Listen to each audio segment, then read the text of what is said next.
Welcome to the Staff and Trenchcoat. I'm Raymond Magdalene here, as always, with Pope Jupiter. Hello. And today, like paragons of virtue, we read this book so you don't have to. We read Part-Time Monster Hunter, the first book in the Cat Drummond series by Nicholas Woode-Smith. And was this your pick? This was your pick, right? This was my pick, Okay, yes. so I get to go first. Um, Yes. By all means. Uh initial disclaimer. I hate to be as mean as I'm going to be in this episode because I am myself a fledgling hopeful author, and some of the mistakes that I'm going to point out I could totally see myself making. I would hope that I would catch them in editing, but more than any other book we've read, some of the things this one does are so egregious that I it transcends that civility threshold, and I feel like it has to just be called out for what it is. This book is just written bad. The writing is poor.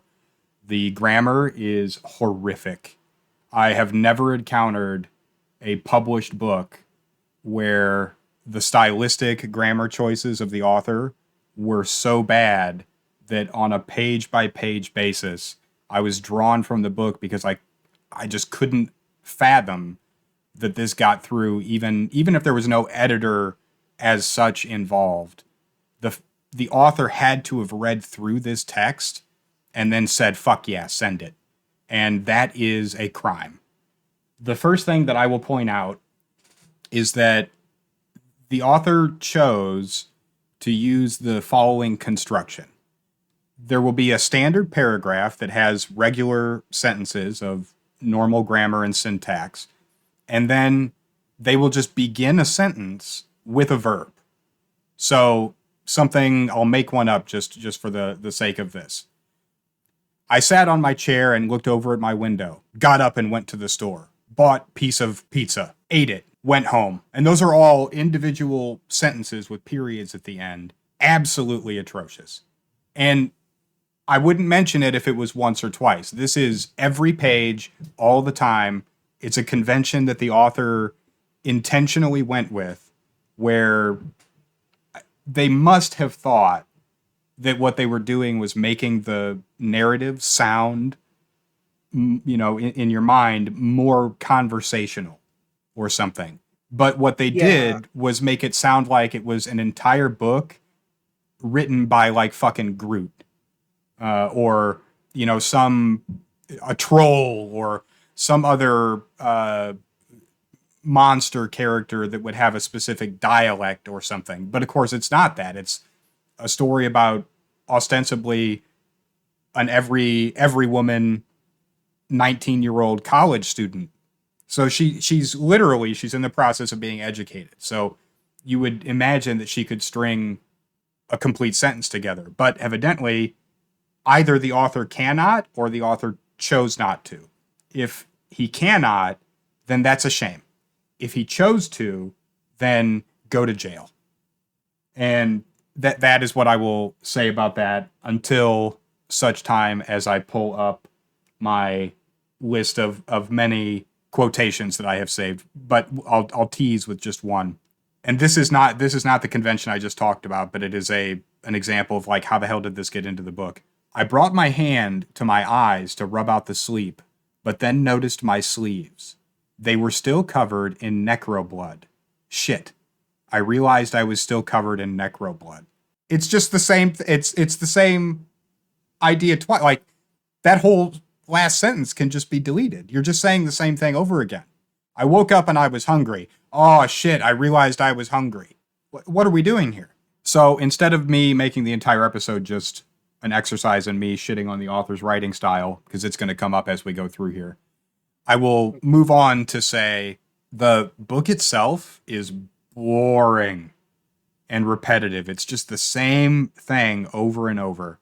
And there is the convention at play of, I guess I like to go back to Dresden, where he's got, I kind of use that as the, I don't know, de facto urban fantasy. Maybe that's not the right thing to do, but it was the earliest one that I was exposed to. And, he's got that skull that is sentient and kind of talks to him. Oh yeah. And in the same way, there is the character of Treth, who is, Mm-hmm. a very poorly defined sort of tag along sentient spirit from another world that gets attached to her. And she can hear him, but he can't hear her unless she talks out loud. And all it does is just create really weird writing situations for the author. There was never a time where it mattered that he could only hear her if she spoke aloud, except for awkward social situations. And so, but there's kind of this dynamic of you have like the elder. There were one or two situations where, like, she wanted to say something, but she had to be silent because of a monster or something, but that really just kind of reinforces the point about Treth. Like,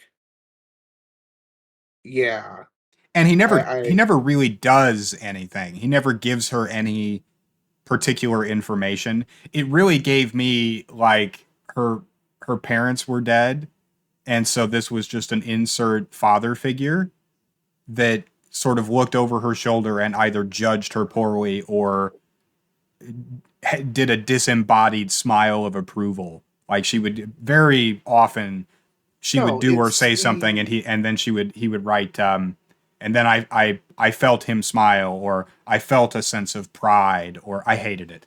yeah, it served the dual purpose of giving her a sidekick who can uh watch out, Cat, while also giving a mentor figure that he can take away later, Yes. which I assume happens. Um, And I mean, I'm sure the international court is currently investigating this war crime, but evidently the series does continue. well, hopefully they're busy with other crimes. And this one's bad. This one's bad, but And then the ending of the book is the sloppiest wet fart out of any of the books that we've read. It's the first one where I put it down and I scrolled forward to the next page and I was like, "What, are you fucking kidding me?" It was a 250-page book, and then the end is just and nothing happens. Very strange. But go ahead with your point, and then I want to explain pure power and the reason that we read this book in the first place. so I didn't notice that choppy writing convention in listening to it, but I did notice that there were definitely parts that felt much more rushed through than other parts, and I'll bet those were those scenes where it was, uh, I sat in my chair, ate an apple, read a book, studied for history, that kind of thing. Yeah, and I'm all for I will use commas in places that maybe is not traditionally, your grammar teacher might go, I wouldn't put a comma there. Fine. Or I will do sentences occasionally that are one word in between paragraphs to kind of, draw the reader in. You can break the rules. There's no problem there. It was just that the author did it so much and so egregiously throughout the whole text that I couldn't deal with it. It ruined the book for me. Yeah, and that's definitely a convention that, if used sparingly, can add spice to it, but if used too much, it's a problem. And I mean, I've made this kind of slight against an author or two so far, but without irony or hyperbole, if this was like a 14 or 15-year-old that wrote this, then it would be, like a B minus. Uh, and I would be less harsh, but like it wouldn't even, in my mind, exceed. It's not an excellent book, even if it was written by a preteen. And that just it is what it is. And if the author happened to be very young, then I feel a little bit bad for how mean I have been and am going to be in this episode. But I mean, this is what we set out to do. Like, we're reading books and we're gonna discuss them. And my experience with this one was I just straight up wish I hadn't read it for the following reason, which is that we read Pure Power, which is a prequel, and I can't remember the name of the main character in that one. But you were saying to me before we started that that book does not stand on its own. And I disagree. I maybe it's that I don't remember as much about Pure Power as you do, but I thought it was quite a bit better. The writing was, and we shit on the writing. And I remember Yeah. discussing this and saying, I don't know if it was in the episode or when we were putting together our list of books that we were going to do after it, but part of the reason we wanted to read this one was that we enjoyed Pure Power enough that we wanted to see if he brought out the big guns for his main series and really laid into making sure the writing was good and the narrative was good, and this was not that. This was, Right. I think it was worse on every metric. The characters were less interesting. The story was infinitely less interesting. The plot was muddled and repetitive. The pacing was really strange. I can't think of a single virtue for this novel that even compares to the quality of Pure Power. So I guess that is one good thing that we can say about Nicholas Wood-Smith is that he definitely is getting better. So maybe the later books in this series have less of this and Yeah. so on and so forth. But I mean, are we basically on the same page there? Yes. So in Pure Power, the main character is a healer who has a spark, and she joins Conrad, who is a character in this book. But Right. Cat Drummond does not appear in Pure Power at all, right? No, Okay, not so that we saw. the idea of the story for Pure Power, I think, was just better. It was cool that we got to see inside this kind of order of healing. I can't remember what they were called, Knights of something or other. But then she kind It of was something leaves. very, Oh, yeah. big cheese. But Hmm. she leaves it and then joins this kind of motley crew of monster hunters. And there's like a pyromancer and there's a dark wizard who then ends up being the bad guy. And the character of Conrad, I think, is actually much more interesting in that book than he is in this one.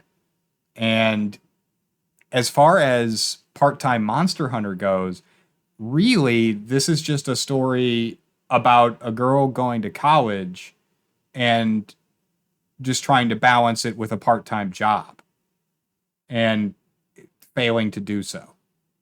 I mean, that most of the pages are just full of descriptions of how tired she is. Yeah. That's 30% of this fucking book is I was so tired. I needed to go to sleep. Blah blah blah. And then I went and talked to my friends and they noticed that I was really tired and that I should go to sleep. And they thought maybe I shouldn't be fighting monsters. And that is most of the book. And then she kind of, fights some zombies or whatever. And of course, when any real danger appears, one male or another has to come in and save her. And the climax of the novel is where this giant horde of zombies being controlled by the antagonist assaults the college, and she just goes in and stabs him. I mean, that's it. Describe for me your experience of the after she kills the guy. There's just like these few pages where it's like I didn't end up going to jail for killing this guy, but I know people like didn't like me anymore, but I'm just going to keep monster hunting. Okay, my explanation for that is that he must have been running out of battery on his laptop, and he could either finish the story or I don't know because it's fucking wild. It's like he ran up to a word count limit. Yes, Like yes, he it hit a very limit much. and had to wrap it up. And there's this masked, or maybe it's not masked, but like this cloaked The figure, cloaked figure, yes. and we just get nothing. It just drops No, the fuck that's a out. sequel hook. Oh, okay. Well, it didn't work. Yeah, okay. So I have done a bit of research about our good friend Nicholas Woode-Smith. All right, hit me up. So I found his Facebook page. Okay. I'll go ahead and link that to you, just so you can check that out. I think you might find some interesting stuff there, especially since he graduated college in like 2017. He published this book in 2018. He probably wrote this book when he was like 20 years old. Okay. So he gets no passes. No, it it was something we clearly pegged as as something written by a young person, and it was. But But not young enough that it's like we're beating up on a kid. If no, he published it when he was 20, even if he wrote it when he was 15, like, bro, fucking do a pass. Like, you got your education now. Go back and fucking edit the book. There's some weird stuff on uh-huh. on his Facebook page. Holy shit. So wait, I think he must be Jewish, which is relevant because of some of the topics that are covered in the book where he seems to be making a political statement, and Oh God, it he's looks a like fucking Jewish South African. looks like that didn't age too well, did it? Did it? Oh shit! Oh wait, no. Look, Nicholas Wood-Smith. He Israel is writes for yeah. biznews.com. Nicholas Wood-Smith. Israel is not committing genocide. A response to Mondli Makiana. I'm sure I pronounced that wrong. So no, never mind. His position did. It's consistent. He's Okay. just a douche. Yeah. So in addition to his book being a piece of shit, also on the wrong side of history. Get fucked, Nicholas. Yeah. Free Palestine. Absolutely. Gross. So Yeah. I guess that's as good of a Uh, segue as any into. Let's just skip ahead because let's talk about the. There's some weird political stuff going on in the book that I have not seen in urban fantasy before, as per the 7 or 8 novels we've read for this project, and then maybe the 5 or 6 I had read on my own. So again, admittedly, not a huge subset of the genre. I wouldn't call myself a factotum of urban fantasy, but we've read enough of them now that I can draw some general lines of commonality between them. And this guy does not like protesters. And no. he wanted you to know that right away. And you can also extrapolate that when did he graduate? 2017. So he was in college during the run up to Trump being elected in 2016. So he is Eh, from Cape Town, South Africa. So his nonetheless, I think anywhere in the world where you were a college student, you would have heard about the protests around the 2016 election. And right. and my guess is he probably didn't like that. And I don't know what the political situation would have been other than maybe being vaguely aware of the US elections in South Africa at that time. But very strange the way uh, it was a throw in. There was no relevance to the plot Yeah. that there were people protesting aside from that it almost makes her late for class. That And and the author or authors, the professors all being like, we need to understand the monsters. We shouldn't be hunting them. Blah blah blah yes, blah. yes, the professors were all soy boy liberal cucks that our vaguely conservative protagonist and clearly overtly conservative author made sure to poke fun at for the duration of the novel. There were undertones of sort of like anti-intellectualism, anti-credentialism, uh, anti-peer review. The list goes on, and it it struck me. I was taken aback because most of this was at the beginning, at least like the protest stuff the shitting on the professorial staff went throughout the book, but the weird political stuff started when the book was young enough in my mind. I had, 15, 20% of the way through. I hadn't formed an opinion one way or the other about the book yet. But even at that point, I tagged that in my mind as like weird. And you get the impression, based on the quality of writing in the text, that, like the main character, he probably has really strong opinions about academia, but just didn't really put in any effort to actually learn anything when he was in it. And that is a common conservative type attitude where, they'll shit on the idea of graduate studies or the idea of professors, but then it's like, well, I mean, have you taken any time to actually try and educate yourself? No, I don't need to do that. I sit in my room at home and I squeeze my eyes shut really hard and I just get smarter. And that was the vibe that I got from the novel. Were there other political elements that stuck out to you? Let me go through my bookmarks here real quick because I definitely tagged the protesters. But while I'm doing that, you need to check out his website. So there are probably other political elements to it, but let me jump in with an actual quotation from the part about protesters. So this is where she encounters them, I believe. It reads, "Another one. I thought the protesters got their fill of demonstrating last week. They were protesting the general treatment of what society deemed monsters by picketing on campus, being a nuisance and disrupting foot traffic. I don't know why they thought campus was the appropriate place to protest.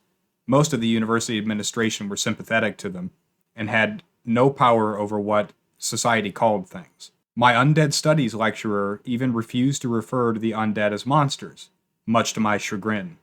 If anything, the protesters should be protesting the likes of Drakenbane, but that'd require them to go into a dangerous neighborhood where they'd see what their precious non-monsters were really like." And I know that you had also earmarked that particular passage.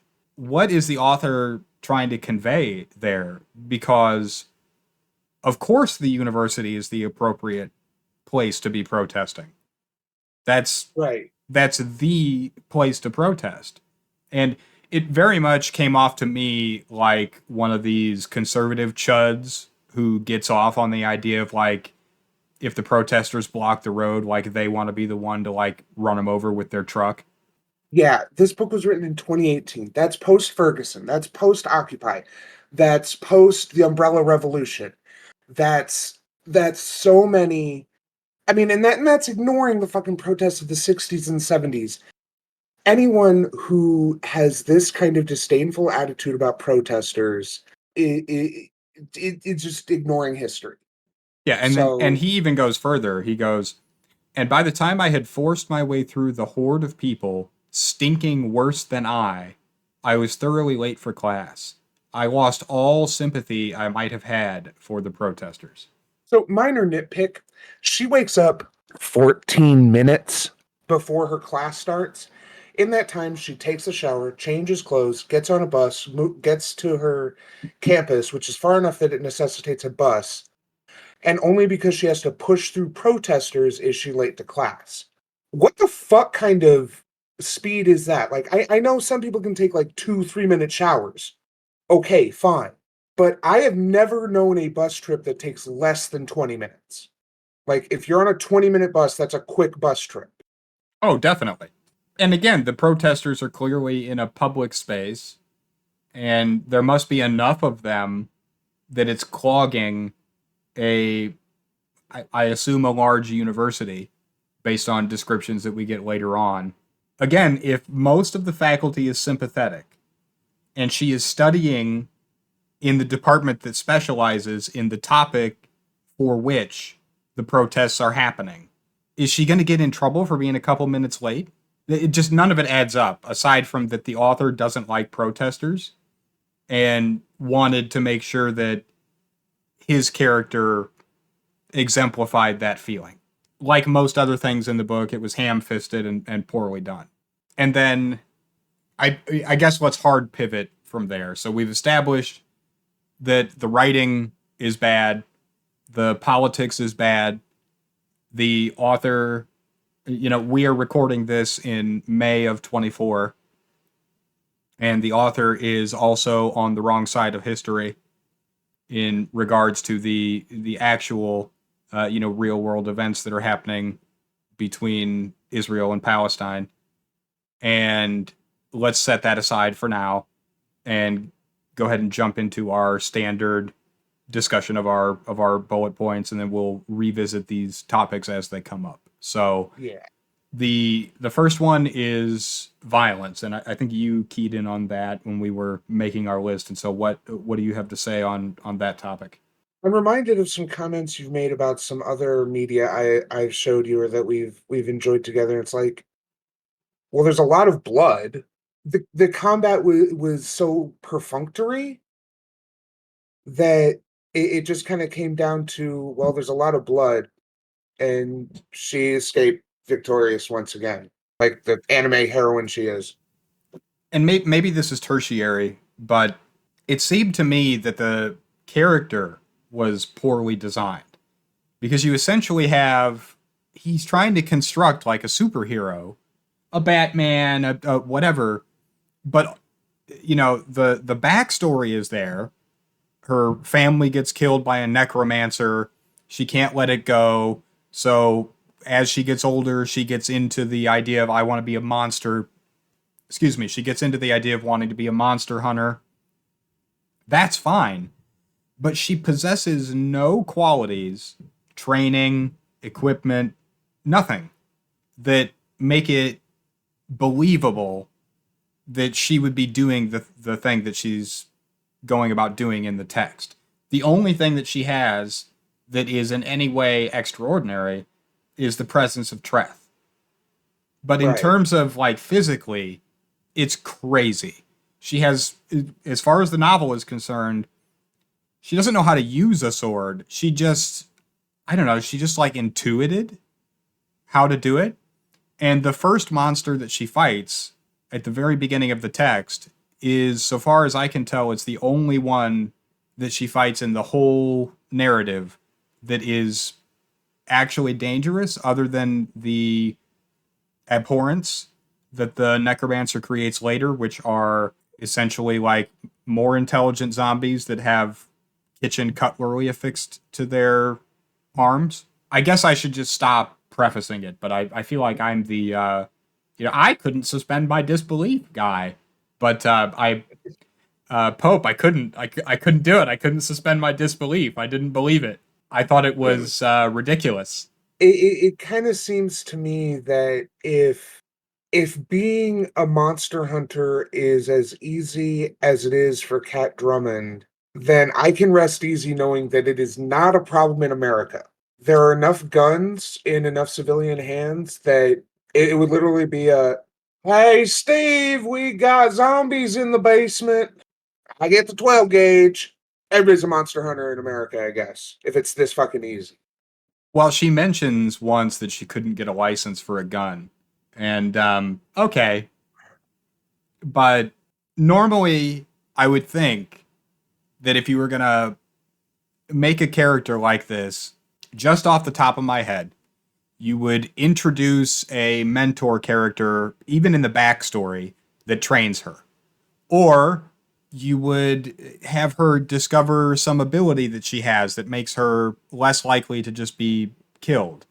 Or you would, in the narrative proper, have her seek out training. Or, I mean, I could just keep going with this of ways that you could make it more believable. The method that he chose was just that she was real mad that her parents got killed by a necromancer. She was so mad that she just turned into a monster hunter.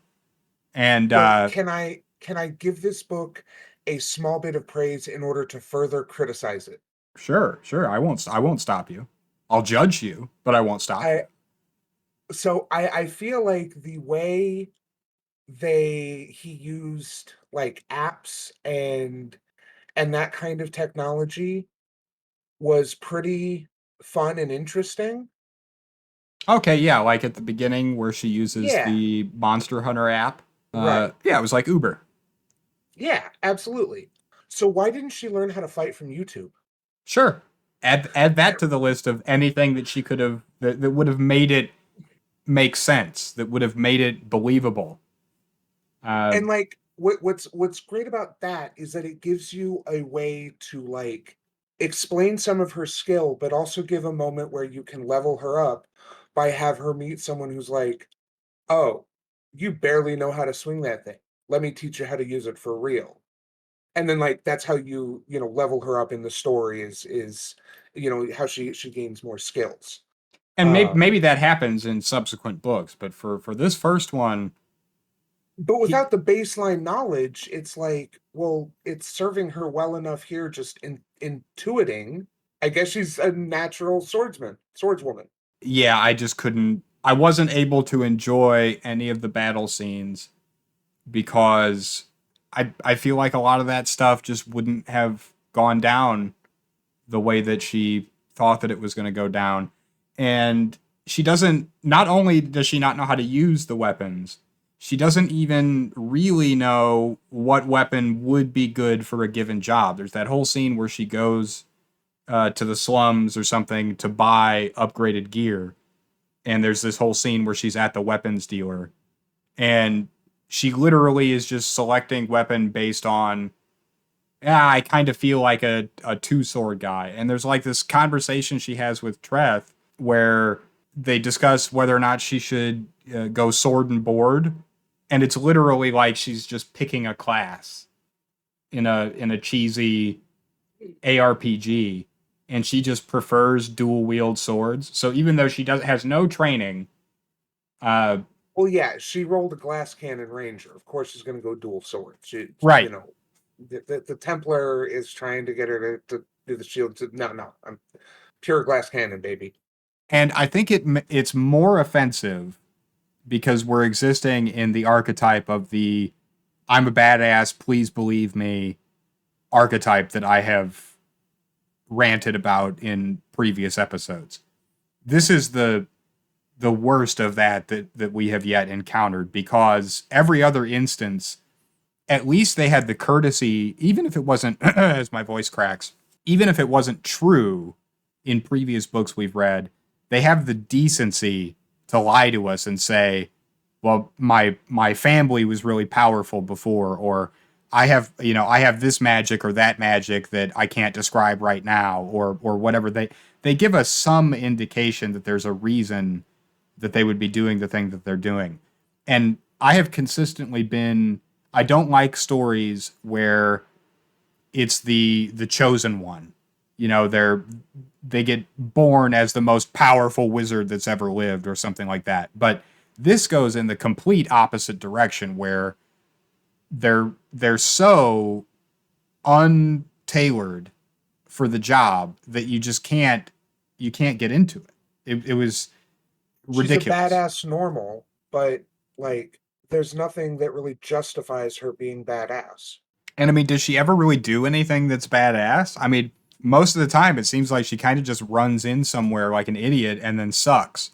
Right? I mean, she finds that necromancer's lair and there's this whole sequence where she finally goes in and then she's just like and then I just left. So she leaves and then as far as I could tell does nothing to prepare and then just goes back and almost dies.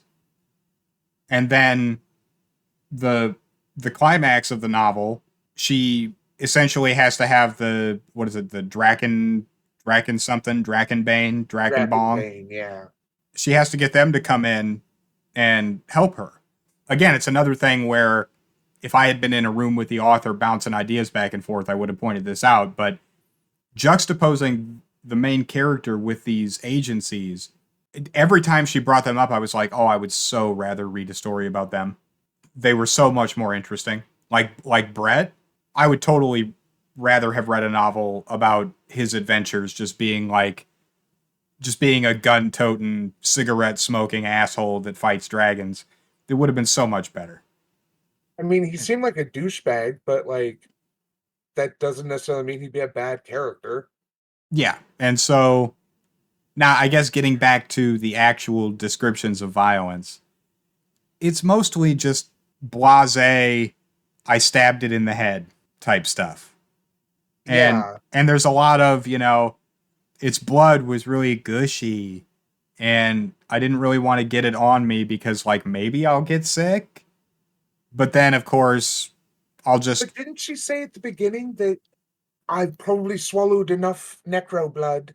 no, well, yes, that gets said, but of course it's not consistent. I mean, You know, she has a mask she wears, but she forgets it there at the end, or just doesn't have it because of circumstances, of course.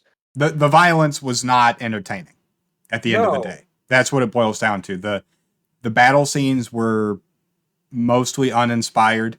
I kind of liked the part where she assaults the necromancer's lair and she uses the Bluetooth speakers and she throws a flashbang, so on and so forth. There was more effort put into that scene, and so it was more enjoyable than the others. But even in that case, it was very. She just didn't my have. memory of all the combat scenes are basically like a bunch of lead up where she's describing what she's going to have to do, and then and then I did it. Yes. Am I misremembering that? No, it was that. But remember, every time sandwiched with explanation after explanation after exposition of the idea that zombies grumble. If you Yes. learn one thing from this novel, you fucking know that zombies grumble. And all the undead smell like shit. Yes. And also she smells like shit because she didn't have time to shower because she's tired. And that's the novel. I'm really tired. I smell like shit. I probably shouldn't be a monster hunter because there's nothing, literally nothing about me that indicates that I should be doing it. I'm a shitty student and I hate protesters. Also, Israel's not doing genocide. That's the personality we're dealing with here as a writer, and by extension a character. So gender and sex, my boy. Uh, fucking move us right along. Let the shit show continue. Yeah, women be women, and men be kind of dudes. Hell yeah. I mean, I don't remember this book really saying much about gender or it's another book that doesn't fuck. Uh, Yeah, but it doesn't. I mean, it doesn't fuck. I mean, it's bad. There's like the there's the one scene where Trudy, her friend, who is, as far as I can tell, the only reasonable person in the entire story, she yes, brings along her friend Andy, sure, or was that the cat? I can't. Doesn't matter. She brings no, along a dude who has no function in the story other than for her to vaguely remember that men exist, and then to, for one paragraph, she doesn't say it in as many words, but sort of imply that, like, okay, well, it'd be kind of weird with Treth in my brain if I'm gonna bust a fuck. right. And but that's it. Then it just disappears. It's not. I mean, again, I'm assuming what we've got here is I'm gonna write as many of these books as I can as fast as possible and self-publish them on Kindle. Like it very much seems like that kind of a deal. And so he probably knew he was writing a series from the very beginning. So fine, whatever. Maybe the love interest happens later on. But Yeah, there's like 17 oh wow, Cat really? Drummond books. 17 in 5 years. Uh-huh.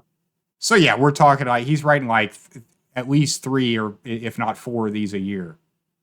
And if they're 250 And that's not pages, the only thing he's writing. I yes. mean, he's got like two or three. Cindy Giles, that was the Pure Power character's name. Ah, yes. So Two or three there's of there's those. He's got a whole other. 17 Cat Drummond books. Uh-huh. And then there's Pure Power and however many of those there are. And then he's also writing shitty articles for, what was it, Business Insider. No, not even that good. Hang Who on. cares? Shitty business journal. It's Shit. like biznews.com or something. Okay. Yeah. So, I mean, he is just pumping this stuff out. And that explains a lot. That makes perfect sense to me because he's writing it. I mean, really, the Cat Drummond is the self insert Oh yeah. because this is a person who shouldn't be a writer, who appears to have no qualifications or gifts or skill, but he's just fucking doing it. He's Oh just no, running in. he has a degree in uh like political science from the University of Cape Town. Oh, that's what he studied? I believe. Let me double check here. Uh no, majoring in economic history and philosophy, minor in political science, international relations, and English lit. Okay. Um, that's like you show up at the university and you know, if it's like an online shopping thing and you just put a bunch of random shit in the cart. Again, not so unlike the narrative that we just read. Like if JSTOR were like Netflix, that's like what I would put in for my what are your interests? And then there's also the you know, I don't want to make this a podcast about Israel, but how the fuck are you gonna minor in political science and be in Cape Town at their university and then and your country is the one that is bringing the charges in the international court against Israel, and you're going to be the guy that's going to actually they're not doing anything wrong. That's fucking wild. Truly amazing. So I wanted to just briefly mention that maybe the author was an idiot when he was a college student, but I just don't think the portrayal of a young adult here was very convincing. So, number one, undergrad is not that hard, nor is it so rigorous that you can't like have a nightlife or function on very little sleep. Indeed, Look, yeah, undergrad is where people drink 3 to 5 nights a week and still get a 4.0. yeah. So, even given the stuff that she's doing, it just, I just don't buy it. She's 19 years old. Like, So I will say someone who is a what was that, a double major, triple minor? That's someone who's taken a lot of classes, so maybe that was what their experience was like, but it doesn't seem like she's taking so onerous a load. no, and it just didn't seem to add up. What was the idea that like she was in classes all day and then she was just spending like 12 hours fighting monsters because that doesn't happen in the narrative. The Yeah, actual events that transpire, it seemed like you should have plenty of time to like sleep for 2 or 3 hours here like but the whole novel she's just like on the verge of just fucking collapsing because she's so strung out and so like tired. my impression is that she had one of those schedules where she had like a couple hours of classes in the morning, a couple hour break, and then a couple hours of classes in the afternoon, and then that was it. And like when I had that kind of schedule, it was no problem for me to like go to one of the couches in the lobby of the building I was going to have classes in later and catch an hour or two nap. I mean, I in graduate school I studied with tons of women who were they were full-time teachers at high schools and elementary schools. They had newborns, I'm talking less than a year old, and they were taking 3 graduate seminars at the same time, so a full class load. And they were serving in any of a dozen different student organizations and whatever. They pulled 4.0s and they were running thin, but I mean it was totally doable. Yeah. Um, I I feel mean, like So let's think like a writer for a moment. Why do you do that? Why do you make her tired all the time, and her course load is not so onerous? Well, you want to make the dichotomy between her monster hunting life and a so-called normal life, like you need some kind of stressor, right? Why not Right. just make the monster hunting worse and actually dangerous? No, fuck Because it that. Just zombies. Just zombies all day. The moral of the story here is that every element of this story was difficult to swallow.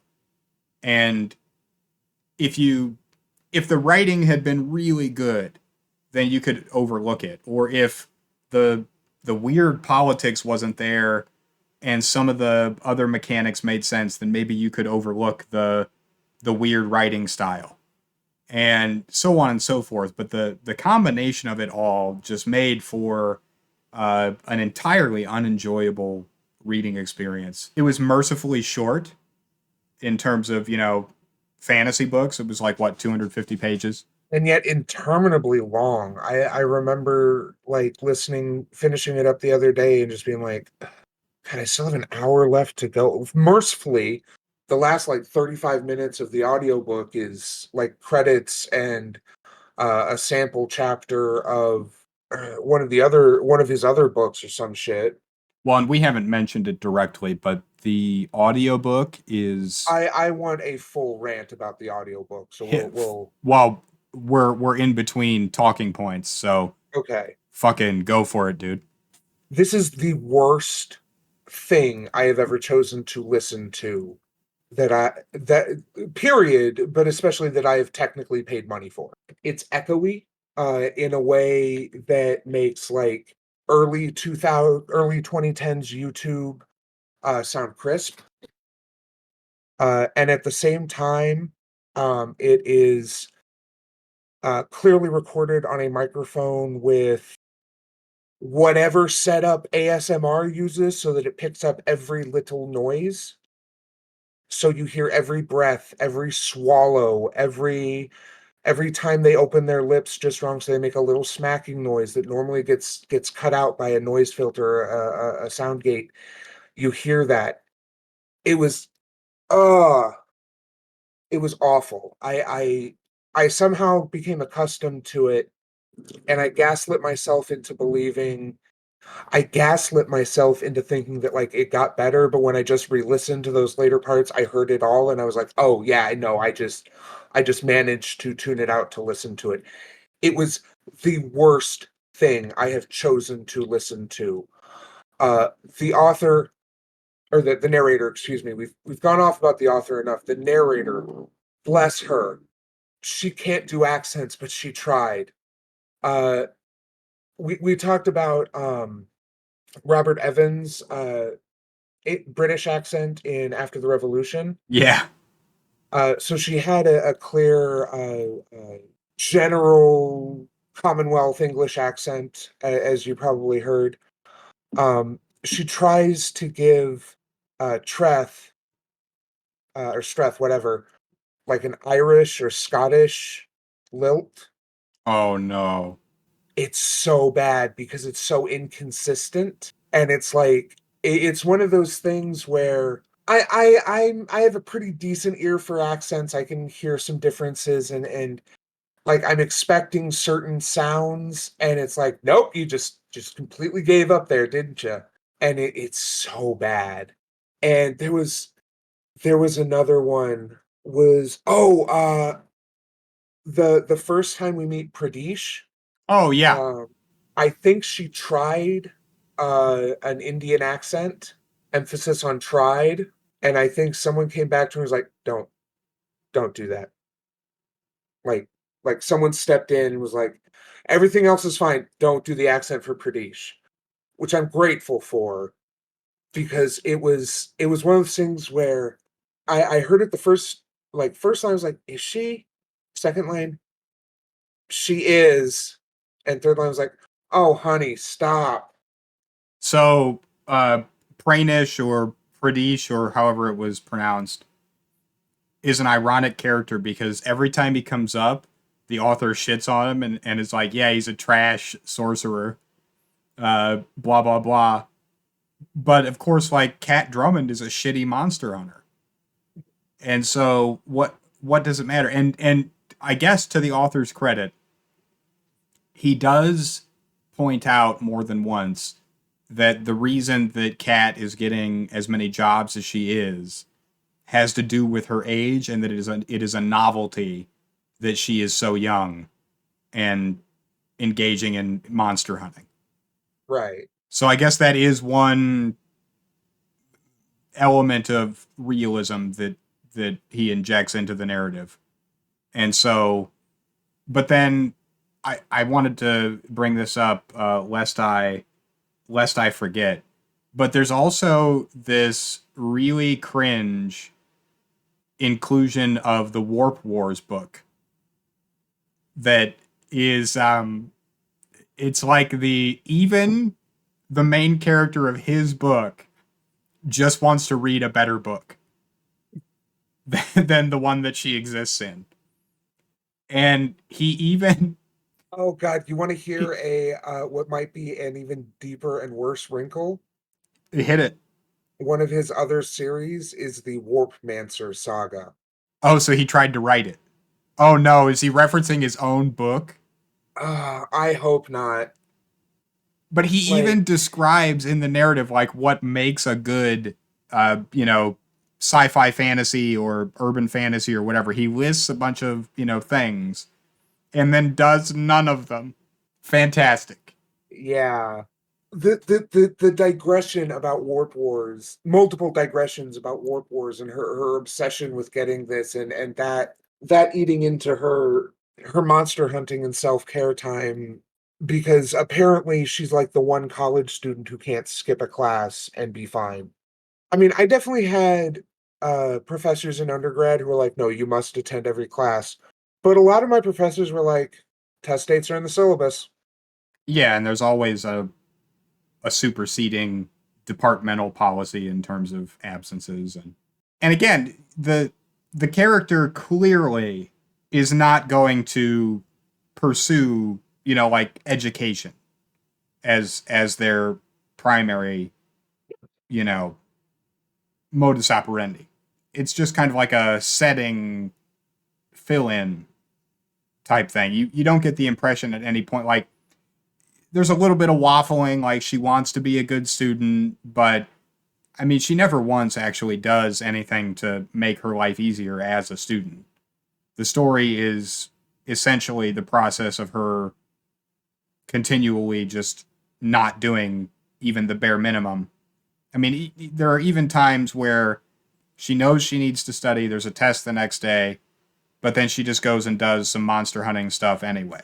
You get the impression my assumption would be that by the time you get further into the series, like I would imagine she's just not a student anymore. Yeah, and there's not really anything done with I mean, honestly, I expected the book to end with her saying, I ended up failing all my classes this semester and really taught me that maybe college life wasn't for me. Maybe I should stop being a part-time monster hunter, something actually clever like that. Right, or maybe she quits college but enrolls in like a secret underground monster hunting academy or Yeah, something like that would have been more interesting. Let's have talk about the pixie. I want to talk about the pixie. Maybe the only just truly redeeming thing about the book is the pixie and the cat. yeah, the pixie was pretty cool. I did enjoy the pixie. I wish he would have expanded on that relationship that was kind of forming. I liked the idea of like he kind of lives in her house and she gives him what was it, honey and vodka, Uh-huh. and so he's just in there trying to not get eaten by the cat, fucking hammered, eating honey, and purifying the wayline. And I had hoped that he would play some role in her monster hunting. Hopefully that becomes the case in later books if you are a masochist and you decide to continue reading the series. But I just wanted to make sure that we didn't discuss the whole novel in a negative light without pointing out that I actually thought the way that she encountered the pixie and then he kind of shows up at her house, he actually has a personality, which I Yeah. can't really say for any of the other characters. And I like that he's like a squatter, and he's constantly he's just like this is I live here, this is my place, and it was a cute little interaction, and the cat trying to eat him was humorous. So that's if you are really into pixies and cats and fucking noodles, then this might be a book I for was you, I able guess. to upgrade to the premium cup noodles and Oh, fucking it's kill me. constant. The noodle thing is mentioned at least a dozen times. Yeah. So let's talk about the magic system real quick. So this did kind of, if I remember correctly, answer some questions because it did confirm that there is a method of using magic that you can learn. I don't believe that that was confirmed in Pure Power, but whatever the case may be, one point, Nicholas Wood-Smith for having a democratized magic system. But it seems like sparks are just better, and they kind of. It seems like in the indication I got from Pure Power, and this doesn't really seem to disabuse me of that notion, is that there kind of is a hierarchy of like sparks versus sorcerers versus wizards. Right. Other than that, we don't really get much about the magic system. What we know from Pure Power is more about the spark system. There was certainly some discussion of like necromancers and vampires, and Yeah, this book doesn't really have a magic system. It's just kind of a bleh. And at least in Pure Power, there was a well, system, even though I think we criticized it to some degree.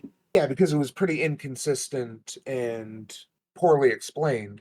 This is kind of, and it was especially interesting. I thought that because in Pure Power, which again takes place in the past of Part-Time Monster Hunter, Cindy Giles states, like, as a fact, that dark magic and negative actions will darken a way line, which will encourage bad actions and strengthen the dark magic, which will further darken the way line. Like it's this feedback loop. Yeah. Streth seems to say that it's that the wayline can only be darkened by dark magic being performed on it, and he says that as a statement of fact. And there seems to be like Kat says, well, we have science, Night Boy or whatever she says, and it's like, well, okay. I don't know. It kind of felt like he was trying to introduce some. Why would he, again, thinking trying to think like a writer here, why would you have him give that contradicting information? Are you trying to say that he knows better, or are you trying to say that he doesn't know better? And both of those are very deliberate decisions. I don't think he's considered that, or Yeah, if he has, then he doesn't seem to have talked about it. the wayline thing is just kind of generally ill defined. And it seemed like maybe the author wanted you to not know a whole lot about it, or to have there be some contradictory information because he's going to expand on it in later books. But within the context of this novel, it just kind of seemed poorly executed. Yeah, my thoughts are, especially coming from Pure Power, I kind of understood the way lines as, you know, typical ley line type stuff. But there do seem to be some sort of, yeah, ill-defined is absolutely true about them. But it seems to me like if it's true that negative actions darken a way line and this creates this feedback loop, then that definitely kind of seems to create this idea that dark waylines are kind of an inevitability, because it seems to define negative actions pretty broadly. Unless I miss, I mean, I don't know. It was a strangely defined mechanic in the book, and it does seem like there's a degree to which just the everyday actions for good or evil that regular people take has an effect on it. But number one, it just never really seemed to come up in any relevant way that affected the narrative proper. It was just kind of a thing that was loosely described and had elements of contradictory information. It just seems like it's a world that has issues making sense. It seems to me that when you have a dirty and polluted part of town in the real world, the consequences of that are usually, sick, poor people. And unfortunately, in our world, that doesn't really matter. But when you've got a dark, corrupted, polluted world in the Catverse, it apparently spawns zombies and ghouls and, well, not zombies and ghouls, but other monsters and undead. Why would and maybe this is just some really shitty, it probably is just really shitty ham-fisted social commentary. Why would people be settling there and there be no effort to try to clean it up? Yeah, I mean, Like it seemed like he was trying to construct the, you've you got an know, entire order of holy crusader knight people. How are they not like going into these areas and purifying the way line? well, I think what was being implied was that all the really powerful folks were dealing with the real threats to the city, like dragons and so on and so forth. And our character is kind of in the drudgery that those organizations don't typically care about, that is actually more of a problem for the general populace on a day to day basis. And I mean, it seemed to me like a pretty traditional. You had the city that was broken into the rich parts and the slum parts, and most of she kind of the university you would imagine is probably situated closer to the wealthier part of town, but Right. you get the impression that mostly what she's doing is going into relatively poor areas where a there just aren't a lot of people to deal with the problems, and b the powerful people are concentrated in the rich neighborhoods defending them from dragons. I imagine since the author is from Cape Town that the you because if I remember correctly, he talks about roads and like uses street names and such. I'll bet if you're from the area that there's some commentary in there too. Yeah, probably. Like North, I don't go to North Road anymore. Like that's probably North Road probably has a reputation in Cape Town. I have no idea what it would be, but Right. Well, hard pivot here. I found my favorite quote, and it draws us back to the incessant shitting on academia. It made me want to scream at my postmodernist lecturers who rejected that evil was a thing. They hadn't seen darkness until today, and they hadn't heard its incomprehensible and undeniably malevolent sound. So, I thought which I'll remind you is I should have read that entire quotation in the Jordan Peterson voice. yeah. Uh, I will admit, and maybe this was a little bit of uh, an unflattering sort of American centric view, but I thought that the not being able to understand what the term postmodernism means was like a kind of American anti intellectual and Canadian anti intellectual position, but evidently it knows no borders. And, the this guy could get a pass if it, but he had wasn't one of his 8 million minors in English literature. Uh-huh. So conceivably, he has interacted with a professor of English and professors of philosophy.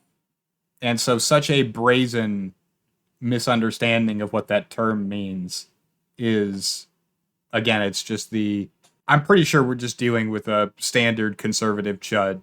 I think it's worse than that. I think he's actually like hyper neoliberal. He's been a political analyst since 2014, according to one profile I saw of him, which is from when he was like 17, 18 years old.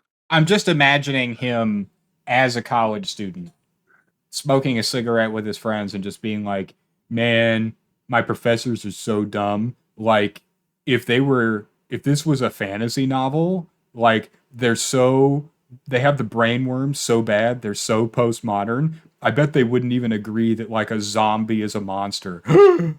Oh my God, I'm writing that book. And then his friends were like, yeah, dude, fucking get the libs, bro. And then he did. Yes. He got us. Uh, We got gotted. Libs absolutely owned. Um, I'm triggered. in fact, pwned. We are completely pwned. Um, Good night, everybody. We are. I mean, that's it. We're done. We've been owned so hard. We have to shut everything down, delete our accounts, leave the internet. Right? Yep, and actually not a joke because we've gone on too long for a book that doesn't deserve it. So, was it better than Knight Errant? I can't believe you're taking that No, long. I'll just jump in like no. This is the worst no. book we've read by Yeah, far. yeah. I've had a string of really bad picks. Yeah, I think that it might be to the point where I might actually be pulling ahead because my recent picks have been mediocre Right. at worst. Everking was fine. We definitely shit on a lot of the content of that novel, but it was really well written, and there were There lots of was things to enjoy. there was an exceptional novel in there. Yeah, If I could just read the PG version, I did not need the white ropes. ha ha! I forgot about the white ropes. Yeah, I have not forgotten about the white ropes. I will never forget about the white you'll ropes. never they're in your mind perpetually. Yeah, Ever King was mediocre to good. What was your pick before that? That Age of was Ash. Age of Ash, which was medium. It had some issues, but I think we overall enjoyed it. But I mean, that guy was like he was a virtuoso fantasy writer. I mean, like his prose were I mean, they were Yeah, fine. yeah, I thought the um, story was a little weak. yeah.